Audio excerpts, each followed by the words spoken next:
Friends, எல்லாரும் எப்படி இருக்கிறீங்க? எல்லாரும் நல்லா சும்மா இருக்கிறீங்களா? எல்லாரும் இந்த வீடியோ பார்த்து என்ன மாதிரி என்ஜாய் பண்ணுறீங்களா? ஒவ்வொரு ரெசிபியும் ட்ரை பண்ணி பார்க்குறீங்களா? ஓகே, இன்றைக்கு பார்த்தீங்கன்னா எனக்கு வந்து திடீரென்று ஒரு சிக்கன் பிரியாணி சாப்பிடணும் போல் ஆசை இருந்தது.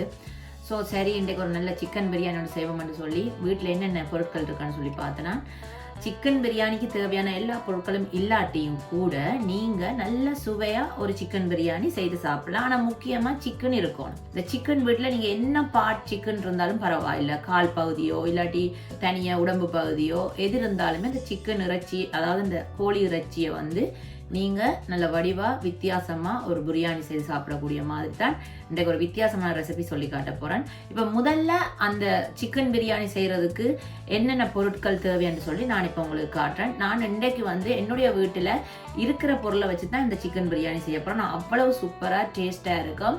வாங்க இப்போ நான் அதுக்கு என்னென்ன பொருட்கள் தேவைன்னு சொல்லி இப்போ நான் உங்களுக்கு காட்டுறேன். முதல்ல நான் எடுத்திருக்கிறது வந்து சிக்கன், அதாவது கோழி இறைச்சி. என்னட்ட கால் பகுதி இருந்துச்சு. அப்போ அது எல்லாத்தையும் நான் நல்ல வடிவாக கழுவி ஒரு அளவான துண்டுல நான் வெட்டி இருக்கிறேன்.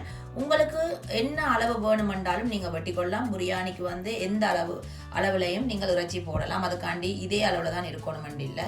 அதுக்கு பிறகு நான் இன்றைக்கு பாசுமதி ரைஸ் எடுத்திருக்கிறேன். அளவு வந்து பார்த்தீங்கன்னு சொன்னால் உங்களோட வீட்டுக்கு நீங்கள் எத்தனை சுண்டு அரிசி போடுவீங்களோ அந்த சுண்டுலேயே நீங்கள் எடுத்துக்கொள்ளலாம். எங்களோட வீட்டுக்கு நான் வந்து இன்றைக்கு 3 சுண்டு எடுத்திருக்கிறேன். இந்த சிக்கன் பிரியாணிக்கு நல்ல வாசனை கொடுக்கக்கூடியது வந்து இஞ்சி, உள்ளி. ஒரு பெரிய பூண்டு உள்ளியும் ஒரு சின்ன துண்டு இஞ்சியும் நான் நல்லா சுத்தம் செய்து கழுவி இடித்து வச்சிருக்கிறேன்.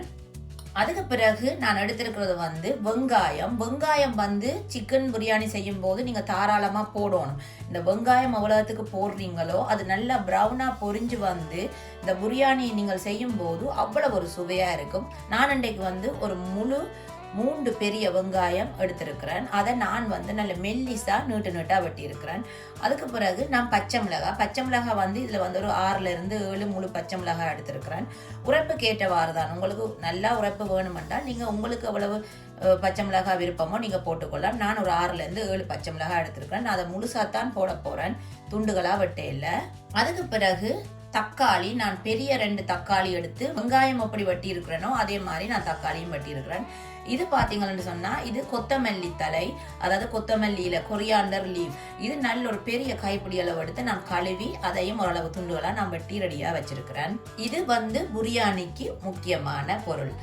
எல்லாருக்குமே தெரிஞ்சிருக்கும். நீங்க நிறைய பிரியாணி வீடியோக்கள் பார்த்திருப்பீங்க. முக்கியமா இது சேர்ப்பின, அதாவது வந்து ஏலக்காய், கிராம்பு, பிரியாணி இலை. இந்த 3 தான் நான் எடுத்திருக்கிறேன். உங்களுக்கு வந்து கருவாப்பட்டை போட விருப்பம்டா நீங்க போடலாம்.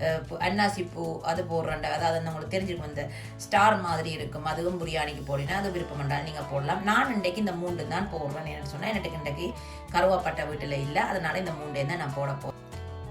அதுக்கு பிறகு நான் எடுத்திருக்கிறது வந்து நல்ல ஒரு அளவான கப்பு நிறைய தயிர் எடுத்துருங்க, அதாவது இனிப்பில்லாத தயிர். இது வந்து ரோ யோகர்ட்னு சொல்லுவேன். இது வந்து நீங்க பாத்தீங்கன்னா ஒரு 2 பெரிய மேசக்கரண்டி அளவு நான் எடுத்திருக்கிறேன். இன்னைக்கு வந்து நான் பிரியாணிக்கு வந்து இந்த பிரியாணி தூள் எல்லாம் நான் பாவிக்கல. சாதாரணமா நான் சமையலுக்கு பாவிக்கிற கறித்தூள் தான் இன்றைக்கு நான் பிரியாணிக்கு போட போறேன். நீங்க யோசிக்கலாம் அது எப்படி பிரியாணி நல்ல டேஸ்டா இருக்கும்னு சொல்லி. அதுதான் டெக்னிக். நான் சொன்ன மாதிரி திடீரென்று நீங்க வீட்டுல ஒரு பிரியாணி செய்ய விருப்பப்பட்டால் நீங்க அதுக்காண்டி மினக்கட்டு பிரியாணி தூள் எல்லாம் ரெடி பண்ணி கொண்டிருக்க தேவையில்லை. நான் செய்யற இதே மாதிரியே நீங்க செய்து பாருங்க, அவ்வளவு ஒரு டேஸ்டா வரும். கொஞ்சம் மஞ்சள் தூள், சுவைக்கேற்றவாறு உப்பு. இன்றைக்கு நான் இந்த பிரியாணிக்கு தாளிக்கு எடுத்திருக்கிறது வந்து ஒலிவ் ஆயில், அதோட நான் கொஞ்சம் நெய்யும் போட போறேன். இவ்வளவுதான் இன்றைக்கு நான் பிரியாணிக்கு செய்யறதுக்கு தேவையான பொருட்கள். இப்ப நான் வந்து இந்த பிரியாணி செய்யறதுக்கு ஒரு அளவான நல்ல பரந்த பாத்திரம் எடுத்திருக்கிறேன். நீங்களும் எப்பவுமே பிரியாணி செய்ய ரெடியாகி நீங்கள் சொன்னா ஓரளவு நல்ல பெரிய பாத்திரமா நீங்க எடுக்கணும். அப்பதான் அந்த பிரியாணி நல்ல வடிவா அவிஞ்சு வர கொஞ்சம் சுலபமா இருக்கும். இப்ப சட்டி வந்து நல்லா சூடு ஏறிட்டுது. இப்ப நான் இந்த பிரியாணி தாளிக்கிறதுக்கு வந்து தேவையான அளவு எண்ணெய் நான் அதுக்குள்ள விட போறேன். அளவான எண்ணெயும் விட்டு அதோட வந்து நான் நெய்யும் சேர்க்க போறேன். நான் ஒரு அளவான நெய் போடுறேன். உங்களுக்கு நெய் வாசம் விருப்பம்னா நீங்க கூட போட்டுக்கொள்ளலாம். இப்ப இந்த எண்ணெயும் நெய்யும் நல்லா உருகி சேர்ந்து நல்லா சூடேறி வரும்போதுதான் நான் அடுத்தடுத்த பொருட்களை போட்டு நான் தாளிக்க போறேன். பாத்தீங்கன்னா நான் போட்ட நெய் வந்து நல்லா உருகிட்டுது. இப்ப இந்த நேரத்துல நான் இதுக்குள்ள எடுத்து வச்சிருக்கிற ஏலக்காயையும் கிராம்பையும் அதோட இந்த பிரியாணி இதையும் இதோட போட போறேன். அதோட நான் இடிச்சு வச்சிருக்கிற இஞ்சி உள்ளி பேஸ்ட். நான் ஏன் முதல்ல இஞ்சி உள்ளி பேஸ்ட்டை போட்டு வதக்கிறேன்னு சொன்னால், இந்த இஞ்சியும் உள்ளியும் வந்து நல்லா பொரிஞ்சு வரும்போது உண்மைக்குமே இந்த பிரியாணியில ஒரு வாசம் வித்தியாசமா வரும். அதனாலதான் நான் வந்து முதல்ல இஞ்சி உள்ளி பேஸ்ட்டை நான் வதக்குறேன். இதோட போட்டு நல்ல ஒரு பச்சை வாடை போய் நல்ல ஒரு பொன்னிறம் வரும் வரைக்கும் நீங்க இந்த இஞ்சி உள்ளி பேஸ்ட்டை இதுக்குள்ள வதங்க விடணும். அப்பதான் நீங்கள் வந்து இந்த பிரியாணி தூள் இல்லாத நேரங்கள்ல இப்படி செய்யும் போது பிரியாணி தூளே தேவையில்லை, அவ்வளவு ஒரு சுவையா பிரியாணி வரும். எல்லாருமே கேட்பேன், என்ன எப்படி நீங்க பிரியாணி செய்த, நீங்கள் இதுக்கு ஸ்பெஷலாக ஏதாவது பிரியாணி தூள் தயாரித்து போட்டு நீங்கள் அதெல்லாம் கேட்பேன். நான் செய்கிற இதே மெத்தடில் நீங்கள் செய்து பாருங்க, அதுக்கு பிறகு எனக்கு நீங்கள் சொல்லுங்க. இப்போ பார்த்தீங்கன்னா இந்த இஞ்சி உள்ளி எல்லாம் நல்ல ப்ரௌன் கலராக வதங்கி வர தொடங்குது. இன்னும் கொஞ்சம் நேரம் வதங்கட்டுக்கும். இப்போ இந்த இஞ்சி உள்ளி பேஸ்ட் எல்லாம் நல்ல ப்ரௌன் கலருக்கு வதங்கி வர தொடங்கிட்டு, அதாவது பொன்னிறமா வதங்கி வந்துட்டுது. இப்போ அடுத்ததா இதுக்குள்ள நான் எடுத்து வச்சிருக்கிறேன், அதாவது நல்ல 3 பெரிய வெங்காயம் நான் வெட்டி வச்சிருக்கேன். இதை இதுக்குள்ள போட்டு நல்லா வதங்க விட போறேன். நல்ல நிறைய வெங்காயம் போட்டு வதக்கும் போது பிரியாணி சும்மா அந்த மாதிரி கமகமாண்டு வரும். எனக்கு இப்பவே வீடு முழுக்க இந்த இஞ்சி உள்ளி பேஸ்ட்ன்ற விஷம் வந்து நல்லா அந்த மாதிரி அடிக்குது. இப்போ இந்த வெங்காயம் நல்ல பொன்னிறமா வரும் வரைக்கும் நான் நல்லா வதங்க விட போறேன்.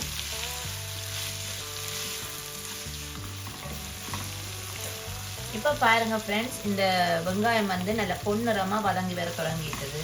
இப்போ இந்த ஸ்டேஜில் நான் என்ன செய்ய போறேன்னு சொன்னால், வெட்டி வச்சிருக்கிற தக்காளியையும் கொத்தமல்லியிலையும் நான் இதுக்குள்ள போட போறேன். முதல்ல கொத்தமல்லியில போட்டுட்டு ஒரு கிளறி விடுவாங்க. இப்போ அடுத்ததை நான் வெட்டி வச்சிருக்கிற இந்த தக்காளி பழத்தையும் இதுக்குள்ள போட போறேன். இப்போ தக்காளி பழத்தையும் ஒரு கிளறி விடுவாங்க. இப்போ நான் தக்காளி பழத்தை போட்டு ஒரு கிளறிட்டேன். இப்போ இதை வந்து மூடி ஒரு 10 நிமிஷம் இந்த தக்காளி நல்லா வதங்கி வாரதுக்கு விடுவேன். இப்போ மூடி ஒரு 10 நிமிஷம் தக்காளி நல்லா வதங்கட்டுக்கும். இப்போ இந்த தக்காளியை மூடி வச்சு 10 நிமிஷம் ஆகிட்டுது. பாருங்க, தக்காளி நல்லா வதங்கி வந்துட்டுது.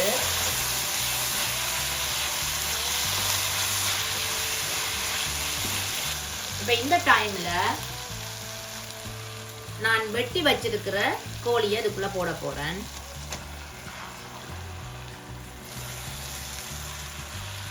கோழியை போட்டு நல்லா ஒரு கிளறி விடுவான். இப்ப கோழியை போட்டு நான் ஒரு கிளறி இருக்கிறேன். இப்ப அடுத்ததா மெயின் ஐட்டம் தூள், அதாவது உரைப்பு கலவா நான் இதுக்குள்ள தூள் போட போறேன். நான் திரும்ப சொல்றேன், ஒவ்வொரு தரம் ஒவ்வொரு அளவான உரைப்பு சாப்பிடுவீங்கள். உங்களோட வீட்டுக்கு என்ன உரைப்பு தேவையோ அதுக்கேற்ற மாதிரி போட்டுக்கொள்ளுங்க. நான் இன்றைக்கு ஒரு 3 கரண்டி அளவு தூள் நான் இதுக்குள்ள போடுறேன். அதோட ஒரு கொஞ்சம் மஞ்சள் தூள், அதோட நான் எடுத்து வச்சிருக்கிற தயிர், அதையும் நான் இதோட போட போறேன். இப்ப எல்லாத்தையும் நல்லா கலந்து விடுவோம்.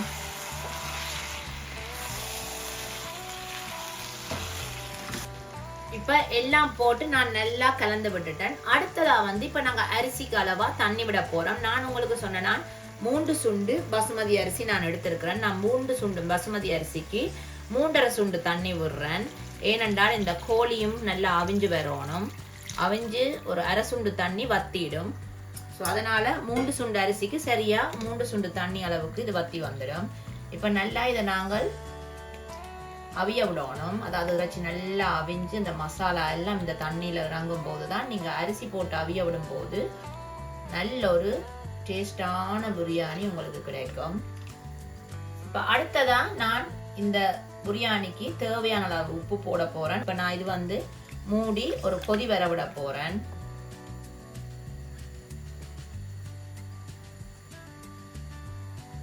இப்ப மூடி இத நல்லா அவிய விடுவோம்.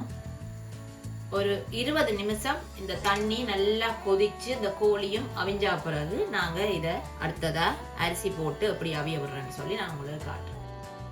இப்ப நான் வந்து இந்த கோழியை அவிய வச்சு சரியா 15 இருந்து 20 நிமிஷம் ஆயிட்டுது. இப்ப வாங்க இந்த கோழி எப்படி அவிஞ்சிருக்குன்னு சொல்லி பார்ப்போம். சும்மா பாருங்க, வாசமே அந்த மாதிரி அடிக்குது. இப்ப இந்த கோழி இறைச்சி வந்து நல்லா அவிஞ்சிட்டுது. இந்த தண்ணியுமே ஓரளவு நல்லா வத்தி வந்து சரியா 3 சுண்டு அளவுக்கு வந்துட்டு, இப்ப நான் இந்த டைம்ல நான் கழுவி வச்சிருக்கிற இந்த பசுமதி அரிசியை இதுக்குள்ள போட போறேன். நான் வந்து இந்த பசுமதி அரிசியை நல்ல ஒரு 4-5 தரம் தண்ணியில நல்லா கழுவி எடுத்துட்டேன். இப்ப இதை நான் இந்த கொதிக்கிற இந்த மசாலாக்குள்ள போட போறேன். நல்லா தண்ணியை வடிச்சிட்டு நீங்க இதுக்குள்ள போடணும்.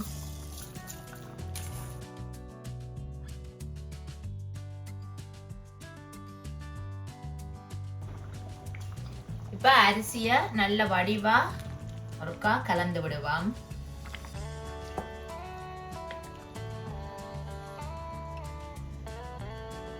இப்ப கழுவின பசுமதி அரிசியை நான் இதுக்குள்ள போட்டு நல்லா கலந்து விட்டுட்டேன். இப்ப அடுத்ததா கேட்கலாம், இந்த பச்சை மிளகாய் எங்கியாண்டு.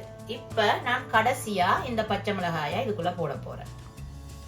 அப்ப வந்து இந்த அரிசி நல்லா அவிஞ்சு வரும்போது இந்த பச்சை மிளகாயை நீங்க இதோடு சாப்பிடும் போது நல்ல சுவையா இருக்கும். அவ்வளவுதான். இப்ப இந்த பிரியாணிக்கு தேவையான எல்லா பொருட்களும் நான் போட்டாச்சு. இப்ப நான் இதை மூடி நல்ல 20 இருந்து 30 நிமிஷம், அதாவது 25 இருந்து 20, 25, 30 நிமிஷம் இதை மூடி அப்படியே விட போறேன். கிட்டத்தட்ட அரை மணித்தியாலம் இது நல்லா அவிஞ்சு சும்மா அந்த மாதிரி பிரியாணி வரும்.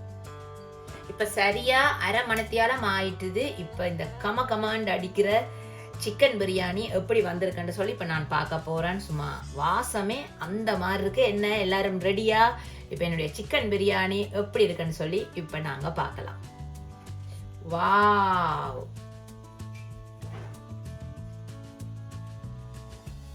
பாத்தீங்கன்னா நான் போட்ட இந்த பச்சை மிளகாய் எல்லாம் பாருங்க அவ்வளவு சூப்பரா அப்படி அவிஞ்சு வந்திருக்கு. இப்ப இதை வந்து ஒருக்கா நான் லைட்டா மிக்ஸ் பண்ணி விட போறேன். அப்பதான் அந்த மசாலாக்கள் வந்து இதோட நல்லா கொஞ்சம் சேரும். பாருங்க, இந்த ரைஸ் கூட நான் போட்ட அந்த பசுமதி அரிசி சும்மா சூப்பரா அவிஞ்சு வந்திருக்கு. நான் செஞ்ச இந்த திடீர் பிரியாணி, திடீர் சாமியார் மாதிரி இது வந்து திடீர் பிரியாணி. பாருங்க அவ்வளவு சூப்பரா அந்த ரைஸ் அவிஞ்சு வந்துட்டுது. இப்ப அடுத்ததா நான் இந்த பிரியாணி சும்மா என்ன சுவையில இருக்கு எப்படி இருக்குன்னு சொல்லி இப்ப நான் சாப்பிட்டு பார்க்க போறேன்.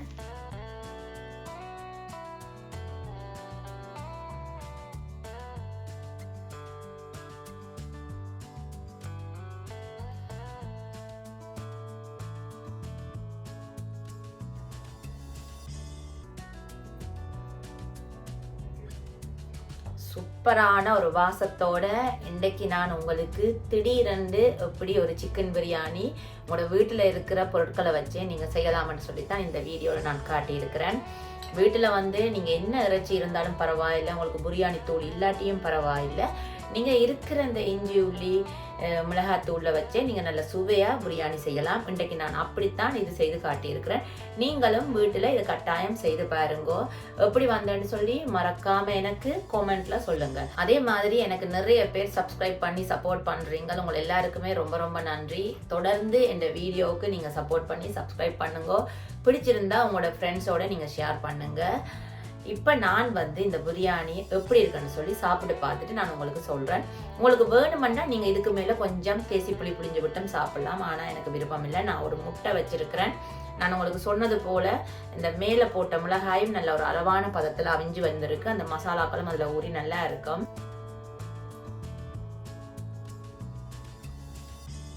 அம்மா, நான் போட்ட அந்த இஞ்சி உள்ளி, அதுக்கு பிறகு அந்த கொத்தமல்லியில வந்து அந்த வதங்கின அந்த வாசம் இருக்குதானே, அது நிறைய வெங்காயத்தின் சுவை இருக்கு இதுல. அதே மாதிரி இந்த உரைப்பு வந்து அவ்வளவு சூப்பரா இருக்கு. சாதாரணமா நீங்க பிரியாணி தூள் மெனக்கட்டு ரெடி பண்ணி செய்யறதையும் பார்க்க இது அவ்வளவு ஒரு சுவையா இருக்கு. நீங்களும் கட்டாயம் உண்மைக்குமே ட்ரை பண்ணி பாருங்க. அதே மாதிரி இந்த அரிசி பாத்தீங்கன்னா நல்ல ஒரு சரியான பதத்துல அவிஞ்சிருக்கு. சூப்பரா சுவையா இருக்கு. இன்னொரு வாய் நான் வைக்க போறேன் வாய்க்குள்ள. சமையல் வந்து பாத்தீங்கன்னா ஒரு கலை தான். நீங்கள் அதுக்கு தேவையான பொருட்கள் இல்லாட்டியும் கூட உண்மைக்குமே நீங்க விரும்பி சந்தோஷமா சமைக்கும் போது சமையல் வந்து அவ்வளவு ஒரு சுவையா உங்களுக்கு வந்து கிடைக்கும். இன்னைக்கு நான் செய்த இந்த பிரியாணியும் அப்படிதான் எனக்கு வந்து பிரியாணி சாப்பிடணும் போல ஆசை வந்துச்சு. ஸோ இருந்ததை வச்சு நான் செய்து பார்த்தேன்னா எனக்கு உண்மைக்குமே கடைகளில் வேண்டி சாப்பிட்றதையும் பார்க்க வீட்டில் செய்து சாப்பிட்றதாலும் எனக்கு அவ்வளோ ஒரு திருப்தியாயும் அந்த சுவையும் நல்லா பிடிச்சிருக்கு. நீங்களும் கட்டாயம் ட்ரை பண்ணுங்க. வேற என்ன ஃப்ரெண்ட்ஸ், நான் இன்னும் ஒரு வித்தியாசமான வீடியோவோட நான் உங்களை சந்திக்கிறேன். அது வரைக்கும் பாய்.